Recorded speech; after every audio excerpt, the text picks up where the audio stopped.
Գործք առաքելոց, 8-րդ գլուխ։ Սողոսը համաձայն էր նրա սպանությանը։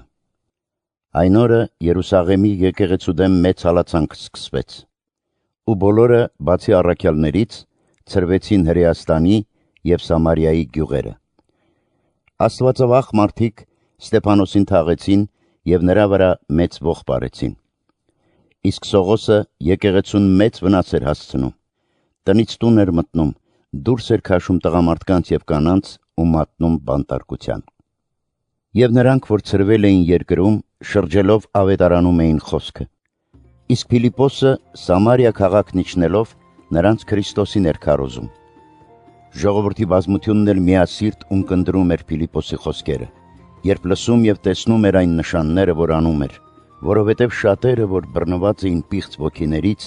բարձրաձայն աղաղակում էին և դևերը դուրս էին ելնում նրանցից, և բազում անդամալույցներ ու կաղեր էին բժշկվում, և այդ քաղաքում մեծ ուրախություն եղավ։ Սիմոն անունով մի մարդ կար, որ այդ քաղաքում նախապես մոգություն էր անում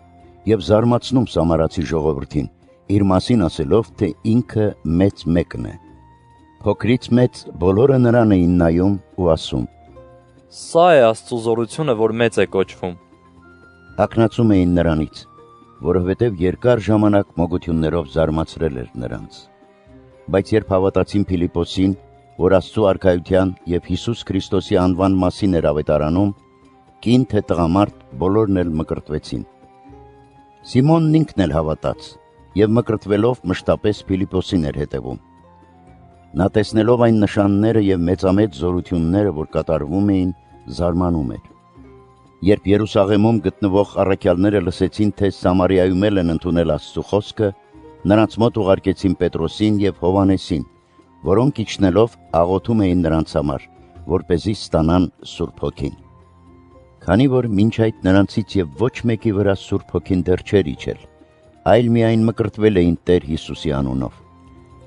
Այն ժամանակ ձեռքերը նրանց վրա դրեցին, և նրանք ստացան Սուրբ Հոգին։ Սիմոնը տեսնելով, որ առաքյալների ձեռք դնելով Սուրբ Հոգին տրվում է, փող առաջարկեց ու ասաց. «Ինձ էլ տվեք այս իշխանությունը, որպեսզի ում վրա որ ձեռքս դնեմ, Սուրբ Հոգին ստանա»։ Պետրոսը նրան ասաց. «Քո արծաթը թող քեզ հետ կորչի, քանի որ կարծեցիր, թե Աստծու պարգևները կարելի է փողով ստանալ։ Քեզ դրա մեջ մաս և բաժին չկա, քանի որ քո սիրտն Աստծու առաջ ուղիղ չէ։ Դու քո այդ չարության համար ապաշխարիր և աղաչիր Տիրոջը, թերևս քո սրտի նենգ խորհուրդները քեզ ներվեն, քանի որ մաղձի դառնության և անիրավության կապանքների մեջ եմ տեսնում քեզ»։ Սիմոնը պատասխանեց. «Ինձ համար դուք աղաչեք Տիրոջը, որպեսզի այն բոլորից, ինչ դուք ասացիք, ինձ վրա ոչինչ չգա»։ Եվ նրանք, վկայություն տալով և Աստծո խոսքը քարոզելով, վերադարձան Երուսաղեմ, և սամարացիների շատ գյուղերում էին ավետարանում։ Ապա Տիրոջ հրեշտակը խոսեց Փիլիպոսի հետ ու ասաց. «Վեր կաց և դեպի հարավ գնա այն ճանապարհով, որ իջնում է Երուսաղեմից Գազա»։ Այդ մասում արդեն անապատն է։ Նա վեր կացավ ու գնաց, և ահա Եթովպացի մի ներքինի, Եթովպացիների Կանդակայի, այսինքն թագուհու պաշտոնյաներից մեկը,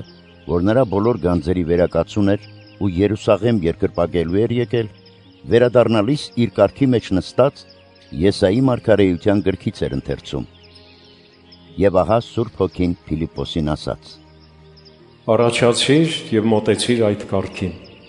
Փիլիպոսը առաջ վազելով լսեց, որ Եսայի մարգարեությունից էր ընթերցում և հարցրեց.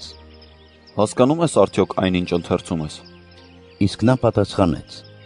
«Ինչպես կկարողանամ հասկանալ, եթե մեկն ինձ չառաջնորդի»։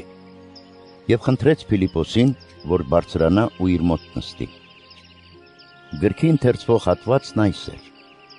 «Մորթվելու տարվեց նա, ինչպես մի ոչխար, և ինչպես անմռունչ գառն իր բուրդը խուզողի առաջ, այնպես էլ նա իր բերանը չի բացում։ Նրա խոնարհության պատճառով նրա դատաստանը տեղի չունեցավ։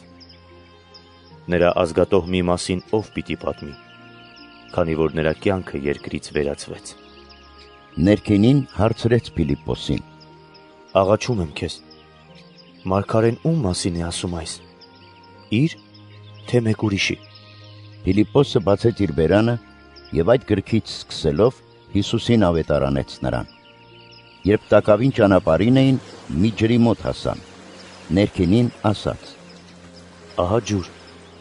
Ինչն է ինձ արգելում մկրտվել։ Փիլիպոսն ասաց նրան. Եթե քո ամբողջ սրտով հավատում ես, կարելի է։ Նա պատասխանեց ասելով. Հավատում եմ, որ Հիսուս Քրիստոսն Աստծու որդին է։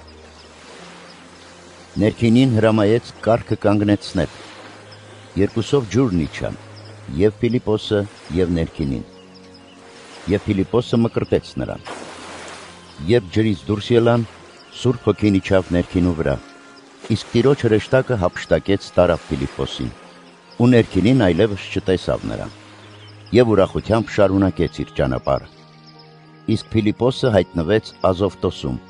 եւ շրջելով ավետարանում էր բոլոր քաղաքներին, մինչև որ հասավ Կեսարիա։